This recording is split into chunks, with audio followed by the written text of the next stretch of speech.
Hello everyone, कैसे हैं आप लोग। आई होप आप सब बहुत अच्छे होंगे और आप लोगों की ग्रेड 1 की प्रिपरेशन अच्छे से चल रही होगी।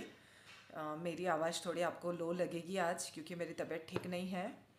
और आज हम चार्ल्स लैम्ब की फुल बायोग्राफी से रिलेटेड जो मोस्ट इम्पोर्टेंट एमसीक्यूज़ की सीरीज़ थी हमारी, मैं इसका पार्ट 1 कंप्लीट करवा चुकी थी। आज हमारा पार्ट 2 रहेगा। तो आप अपनी जो मोबाइल की वॉल्यूम रहती है उसको फुल करके फिर ही सुनिएगा क्योंकि मेरी आवाज़ थोड़ी आपको आएगी नहीं, है ना। और आपकी तैयारी कैसी चल रही है ना, वो भी मुझे आप कमेंट करके ज़रूर बताइएगा। और मैं याद दिला देती हूँ नए सब्सक्राइबर को जो कि नए हैं, जिन्होंने अभी तक चैनल को सब्सक्राइब नहीं किया है, तो आप चाहते हैं कि आपको सारे वीडियोस टाइम टू टाइम मिलते रहें, तो आप चैनल को सब्सक्राइब कर दीजिएगा और बेल आइकन को ज़रूर प्रेस कीजिएगा। ओके। और वीडियो कैसी लगती है लाइक ज़रूर कीजिएगा। चलिए तो हम शुरू करते हैं अपने चार्ल्स लैम्ब के बायोग्राफी से रिलेटेड मोस्ट इम्पोर्टेंट एमसीक्यूज़ की सीरीज़। चलिए तो हम लोग अपने नेक्स्ट बचे हुए 25 क्वेश्चंस, जो कि मैं 25 तक करवा चुकी थी और बाकी बचे 25 क्वेश्चंस और थे हमारे चार्ल्स लैम्ब की बायोग्राफी से रिलेटेड मोस्ट इम्पोर्टेंट एमसीक्यूज़ कर रहे थे हम लोग। जो बचे हुए थे 25 वो आज हम देखने वाले हैं। ओके। और मैंने थोड़ी सी मेरी तबीयत ख़राब है आज। आज आपको मेरी वॉइस में थोड़ा सा डाउन फील होगा क्योंकि मैं ना सर्दी खांसी बुखार वगैरह सब हो गया है मुझे, है ना। तो थोड़ी सी मेरी वॉइस लो रहेगी। प्लीज़ अपना वॉल्यूम का जो है उसको फुल कर लेना, उसके बाद ही इस वीडियो को वॉच करिएगा। ओके। और मेरा जो पिछला वीडियो था चार्ल्स लैम्ब की बायोग्राफी से रिलेटेड, तो अगर आपने नहीं देखा है मेरी पिछली वीडियोस में जा कर के उसको वॉच कीजिएगा। और वो 25 क्वेश्चंस मैं कंप्लीट करवा चुकी थी और आज हम नेक्स्ट 25 टू 50, है ना, यहाँ से जो बाकी बचे क्वेश्चंस हैं आज हम वो देखने वाले हैं। ओके। चलिए तो हम शुरू करते हैं। क्वेश्चन नंबर 25, ये मैंने आपको कमेंट में दिया था कि आप प्लीज़ मुझे इसका आंसर कमेंट में करके बताइएगा। चलिए तो इसको रीड कर लेते हैं हम। इसका आंसर क्या होगा। Lamb's essays often contain, Lamb's के जो ऐसे हैं वो क्या कंटेन करते हैं, तो वो ऑटोबायोग्राफिकल एलिमेंट को कंटेन करते हैं ना। लैम्प के ऐसे जितने भी हैं वो ऑटोबायोग्राफिकल एलिमेंट हैं। ओके। चलिए क्वेश्चन नंबर 26 है हमारा। Charles Lamb and Mary Lamb को रोट, चार्ल्स लैम्ब और मैरी लैम्ब दोनों ने मिलकर क्या लिखा था। दोनों ने मिलकर लिखा था टेल्स फ्रॉम शेक्सपियर, है ना। टेल्स फ्रॉम शेक्सपियर, शेक्सपियर के जितने भी नॉवेल्स होते थे उन्होंने वो सारे अपनी लैंग्वेज में लिखे थे, इजी लैंग्वेज में लिखे थे ताकि सबको समझ में आ सके। ओके। चलिए नेक्स्ट क्वेश्चन है 27 नंबर का क्वेश्चन है हमारा। थोड़ा मेरा आज बोलने में भी ऊपर नीचे हो रहा है, दिमाग काम नहीं कर रहा है, फिर भी आप लोगों के लिए मैं वीडियो बना रही हूँ ताकि आप लोगों की तैयारी कंटिन्यू चलती रहे, है ना। चलिए तो क्वेश्चन नंबर 27 है हमारा। Tales from Shakespeare was written for, जो टेल्स फ्रॉम शेक्सपियर था वो किसके लिए लिखा गया था, तो वो लिखा गया था वुमन एंड चिल्ड्रंस के लिए, है ना। क्योंकि शेक्सपियर के जितने भी नॉवेल होते थे वो समझ से बिल्कुल सिर के ऊपर जाने वाले इसी लैंग्वेज में होते थे, लेकिन इन्होंने उसको इजी लैंग्वेज में लिखा ताकि बच्चों को और वुमेंस को समझ में आ सके। चलिए नेक्स्ट क्वेश्चन है क्वेश्चन नंबर 28 हमारा। Which play did Lamb adapt in Tales from Shakespeare, Shakespeare के जितने भी उन्होंने प्ले को लिखा था तो वो कौन कौन से प्ले उन्होंने लिखे थे, है ना, चेंज करके। तो उन्होंने ओथेला भी लिखा था, मैकबेथ भी लिखा था और हैमलेट भी लिखा था, है ना। तो इसका आंसर होगा हमारा ऑल ऑफ दिस। इन्होंने सारे प्ले को उन्होंने चेंज किया था। चलिए क्वेश्चन नंबर 29 है हमारा। Lamb's poetry was Lamb's poetry was Lamb's की पोइट्री जो थी तो वो थी क्या थी, वो less popular than his essays, Lamb's के ऐसे ज़्यादा पॉपुलर हुए थे बजाय उनकी कविता के, है ना। उनकी कविता इतनी पॉपुलर नहीं थी। चलिए क्वेश्चन नंबर 30 हमारा। Which of the following is not by Charles lamb, Charles Lamb का कौन सा ऐसे नहीं है इनमें से, है ना। ये चारों जो ऐसे दिए हैं तो इनमें से चार्ल्स लैम्ब का ऐसे कौन सा नहीं है, तो वो है द स्पेक्टेटर, है ना। चलिए क्वेश्चन नंबर 31 देख लेते हैं हम। What theme is common in Lamb's essays, एम्स जो लैम्स के ऐसे होते थे उनमें कौन सी थीम कॉमन होती थी, तो वो थी नॉस्टैल्जिया। क्वेश्चन नंबर 32 है हमारा। Which of the genre best suit Lamb's work. Lamb's के वर्क को कौन सा जैनर सबसे बेस्ट सूट करता है ना। तो हमें पता है कि चार्ल्स लैम्ब ने हमेशा ऐसे लिखे हैं, तो उनका जैनर भी ऐसे ही होगा, है ना। चलिए क्वेश्चन नंबर 33 है हमारा। लैम्स ऐसे ऑफन ब्लैंड। लैम्स के जो ऐसे थे तो वो क्या होता था लैम्स के ऐसे में, तो उनके ऐसे में होता था पर्सनल रिफ्लेक्शन एंड ह्यूमर होता था, है ना। वो अपने बारे में कोई भी चीज़ वो जो बताते थे ना, वो अपने ऊपर लेकर या अपने बारे में ज़रूर बताते थे वो, है ना। चलिए क्वेश्चन नंबर 34 है हमारा। Lamb belong to which literary period. Lamb कौन से लिटरेरी पीरियड से बिलोंग करते थे, तो हमने पढ़ा था कि लैम्ब रोमांटिक जो पीरियड आया था, है ना, उस समय सारे जितने भी एसियस्ट थे, जितने भी पॉइट हुए थे, उन्होंने सबने, है ना, रोमांटिक लिटरेरी वर्क किया था, तो इसीलिए उस पीरियड को हम रोमांटिक लिटरेरी पीरियड कहते हैं। ओके, चलिए क्वेश्चन नंबर 35 है हमारा।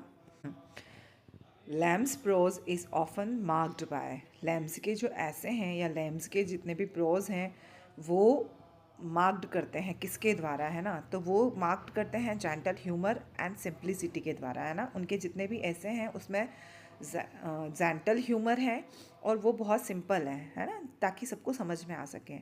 क्वेश्चन नंबर 36 है हमारा। द ऐसे ग्रेज बिफोर मीट डिस्कसेस, है ना, जो ऐसे हैं चार्ल्स लैम्ब का ग्रेज बिफोर मीट, उसमें क्या डिस्कस किया है, तो उसमें डिस्कस किया है प्रेयर एंड मैनर को डिस्कस किया है कि, है ना। चलिए क्वेश्चन नंबर 37 है हमारा। Lamb's early poem collection was titled. Lamb's ने जो पोएम लिखी थी तो वो जो कलेक्शन था वो किस टाइटल से था, है ना, उसका टाइटल क्या था, अर्ली पोएम कलेक्शन का टाइटल्ड क्या था, तो वो थी ब्लैंक वर्ड्स टाइटल के नाम से, है ना। चलिए नेक्स्ट क्वेश्चन है हमारा, question number 38। Which profession did Lamb never take up. कौन सा प्रोफेशन चार्ल्स लैम्ब ने नहीं किया था, तो वो पॉलिटिशियन नहीं बने थे, है ना। चलिए नेक्स्ट क्वेश्चन है, क्वेश्चन नंबर 39 हमारा। The style of Elia essays is known for its, है ना, जो उन्होंने इलिया एसेज जो लिखा था, है ना, तो उसका स्टाइल किस लिए जाना जाता है ना, तो वो किस लिए जाना जाता है, वो जाना जाता है वार्मथ एंड फैमिलियरिटी, है ना। उन्होंने अपनी फैमिली और अपनी जितनी भी उनकी समस्या वगैरह थी या उनकी खुद की जो लाइफ थी उसके बारे में बताया है उन्होंने।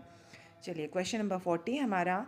विच ऐसे involve a discussion on relatives, है ना, कौन सा ऐसा था जिसमें उन्होंने अपने रिलेटिव्स के बारे में बताया था, तो वो था माय रिलेशन, है ना। उन्होंने माय रिलेशन में अपने जितने भी उनके रिलेशंस रिलेटिव्स से थे वो सब बताया था उन्होंने।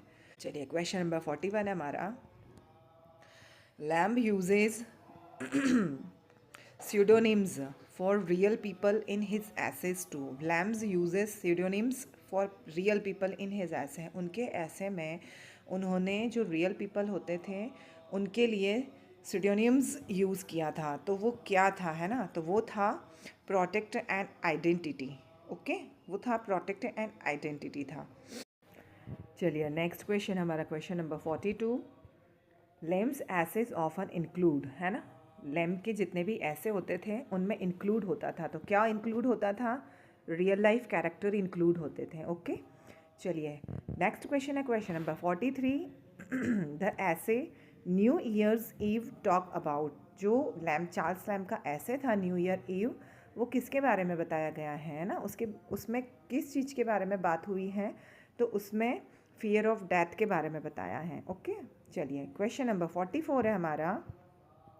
इलिया is a character created by Lamb inspired by, जो इलिया एक कैरेक्टर क्रिएट किया था उन्होंने, है ना, लैम्स इंस्पायर थे उसके द्वारा, तो वो कौन सा कैरेक्टर था, है ना, तो वो कैरेक्टर था अ फ्रेंड एट वर्क, है ना, कौन सा कैरेक्टर था वो, a friend at work. Okay, चलिए नेक्स्ट क्वेश्चन है, क्वेश्चन नंबर 45 हमारा।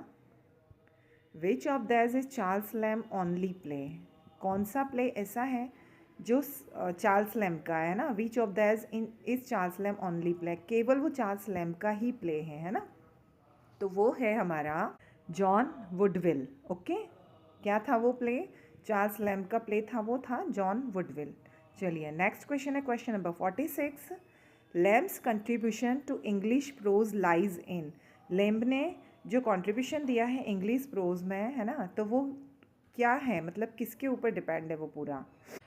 चार्ल्स लैम्ब के जितने भी इंग्लिश प्रोज होते थे तो उसमें कंट्रीब्यूशन था, किसका कंट्रीब्यूशन था उसमें, रिवाइविंग पर्सनल ऐसे का कंट्रीब्यूशन था, है ना, रिवाइविंग पर्सनल ऐसे का। ओके चलिए नेक्स्ट क्वेश्चन है question number 47। Who praised lamb for his ऐसे, है ना, लैम्ब के ऐसे को किसने प्रेज्ड किया था, मतलब कौन ऐसा था जो जो चार्ल्स लैम्ब के ऐसे को प्रेज्ड करता था, तो वो थे विलियम हैज़लिड, है ना, ये इनके बहुत अच्छे दोस्त भी थे। चलिए क्वेश्चन नंबर 48 है हमारा। Lamb's letters are appreciated for. Lamb's के लेटर्स जो थे वो अप्रिशिएट करते हैं, किसको अप्रिशिएट करते हैं, है ना, तो वो अप्रिशिएट करते हैं इमोशनल वार्मथ एंड वीट को अप्रिशिएट करते हैं। ओके चलिए क्वेश्चन नंबर 49 हमारा, और ये हमारा सेकेंड लास्ट क्वेश्चन है। इसको करवाने से पहले मैं आपको याद दिला देती हूँ कि अगर आप चैनल पर नए हैं तो प्लीज़ चैनल को सब्सक्राइब कीजिएगा, और अगर आपने अभी तक मेरे वीडियो को लाइक नहीं किया है तो वीडियो को लाइक ज़रूर कीजिएगा। ओके चलिए तो नेक्स्ट क्वेश्चन हम देख लेते हैं। क्वेश्चन नंबर हमारा 49 है। क्वेश्चन नंबर 49 क्या कहता है, लैम्स ऐसे मोस्टली अपीयर्ड इन। लैम्स के जो ऐसे होते थे उसमें मोस्टली अपीयर्ड होता था, क्या अपीयर्ड होता था, या फिर लेम्स के जो ऐसे हैं वो मोस्टली अपीयर्ड होते थे, किस में अपीयर्ड होते थे वो, तो वो लंदन मैगज़ीन में अपीयर्ड होते थे, है ना, किस में प्रिंट होते थे, वो छपते थे, तो वो लंदन मैगज़ीन में प्रिंट होते थे। ओके चलिए लास्ट क्वेश्चन हमारा question number 50। Charles Lamb legacy in English literature is primarily as a. Charles Lamb के जितने भी ऐसे हैं इंग्लिश लिटरेचर में, तो उसमें उनको मतलब किस में रखा गया है, प्राइमरी क्या है उनकी प्राथमिक, मतलब जो सबसे पहले उनको माना गया है, तो क्या माना गया है उनके सारे इंग्लिश लिटरेचर में उन्होंने जो जो वर्क किए हैं ना, चार्ल्स लैम्ब की जो लिजेसी है तो वो थी एसीइस्ट, है ना, चार्ल्स लैम्ब को एक एसीइस्ट के थ्रू जाना जाता है। ओके चलिए तो आई होप आपको मेरा पूरा वीडियो अच्छा लगा होगा। प्लीज़ मुझे कमेंट करके बताइएगा कि आपको ये पार्ट कैसा लगता है, और आप अगर चैनल पर नए हैं तो चैनल को सब्सक्राइब करना ना भूलें। ओके चलिए, और अपनी ग्रेड 1 की सारी इंग्लिश की जितनी भी आपकी तैयारी हैं, आप इंग्लिश लिटरेचर से रिलेटेड जितने भी पार्ट्स हैं वो मैं आपको सारे प्रोवाइड करवाऊंगी, तो आप मेरे साथ बने रहिएगा। ओके चलिए बाय बाय, थैंक यू।